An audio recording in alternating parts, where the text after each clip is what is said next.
Could you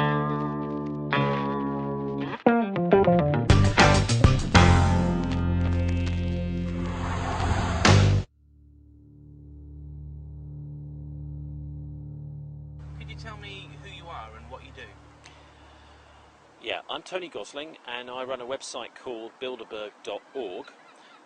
Bilderberg is the name of an organisation which I've been following for the last 10 years or so. It's highly secretive and they say that they're a private conference, but I take odds with that. They have most of the European royal families from around Europe are there. We also have the banking fraternity. We're talking about the heads of the IMF and the World Bank, Bank of International Settlements, which few people have heard of. It's a very powerful bank in Europe, and the Federal Reserve over in the United States, as well as the European Central Bank. Many people think that these banks are run for the good of the public. Actually, no, they're all private banks. They're all run by private individuals, private companies run for private profit. So in that way, it is a private conference, but obviously they're working supposedly in the public interest. So there is a public interest in what they're deciding and what they're up to.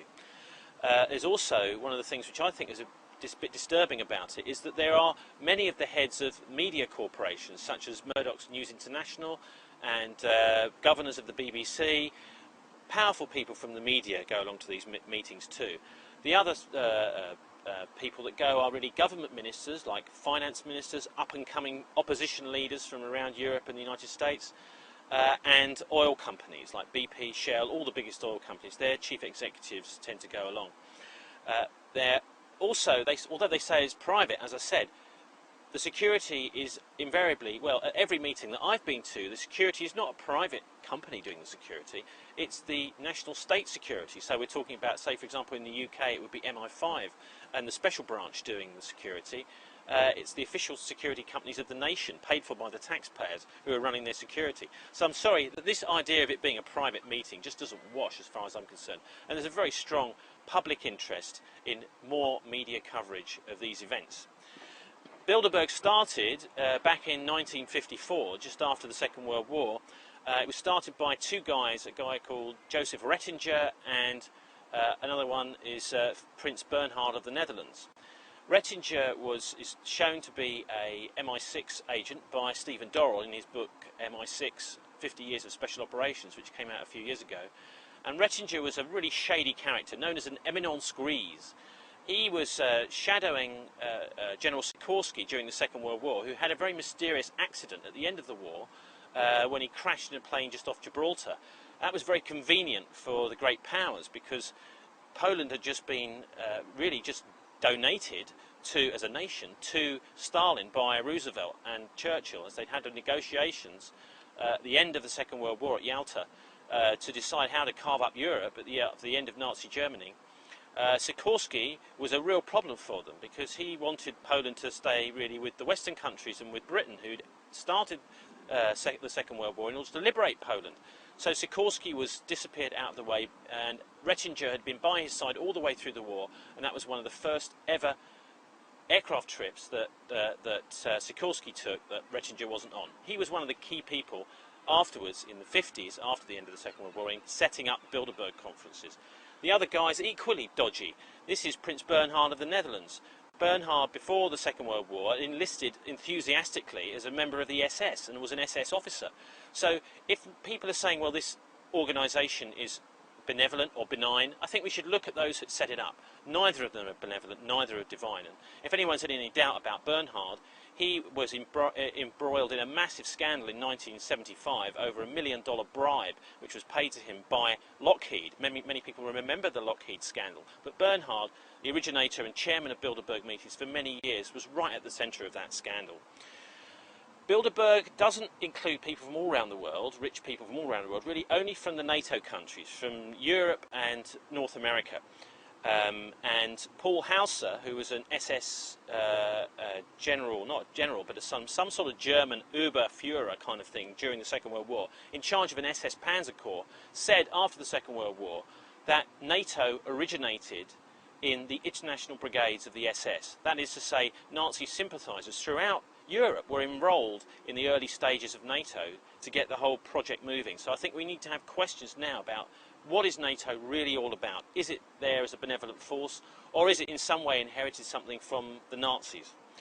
There's a very great deal of suspicion about this because NATO organised something in the 1960s, 70s and 80s, which was a BBC programme by Alan Frankovich, Time Watch, in 1993, called Operation Gladio. Operation Gladio was essentially a black operation used to discredit the left right throughout Europe. There were attacks on the communists in Italy. This is organised by P2, Masonic Lodge and the CIA.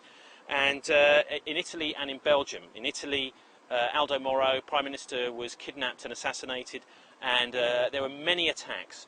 The Bologna railway station, where 80-odd people were killed, is another one. These were all attacks carried out by NATO special operations, that is to say, sort of special forces within NATO, and then blamed on the left.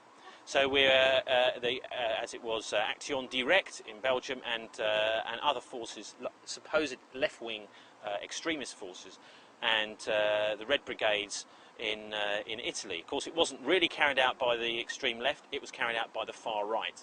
NATO had very, very close lines into the far right. I mentioned briefly there P2, the Italian Masonic Lodge, which was investigated at the time of Gladio and implicated in these attacks on the Italian political system by the CIA. There's also a connection between the Freemasons, a very, very close one, between the Freemasons and Bilderberg. Many people think that it's, oh, well, that must be just a conspiracy of some sort, but there is a very, very close tie-in with the far right and Bilderberg and Freemasonry, because Andrew Palmer, who was the guy that organised the Bilderberg conference in Turnberry, the last one to take place in the UK back in 1998, which was attended by Gordon Brown.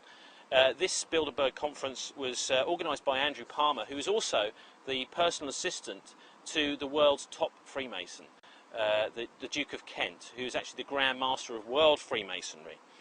So we're looking now at these kind of Gladio operations, and what is the implication here? It seems to be that there are ways of sparking conflict. The object of Gladio was really to bring the European governments much more in line with an anti-Soviet policy, and this is also happening now with 9/11 and the London attacks and other attacks on Western people.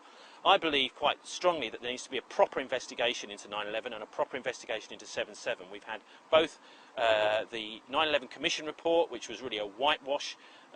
We've had Tony Benn, we've had John Pilger and other very well-respected journalists saying that this report is a whitewash. And if you have a look at it, you'll see that there are many questions, such as the collapse of World Trade Center Building 7, the non-appearance of the US Air Force to defend the country on 9/11, and there are many things also to do with the London attacks, which really need looking at properly, such as the warning given to the Israeli Finance Minister Benjamin Netanyahu in London. If Netanyahu can be warned about the conference, about the bombings, why can't anybody else?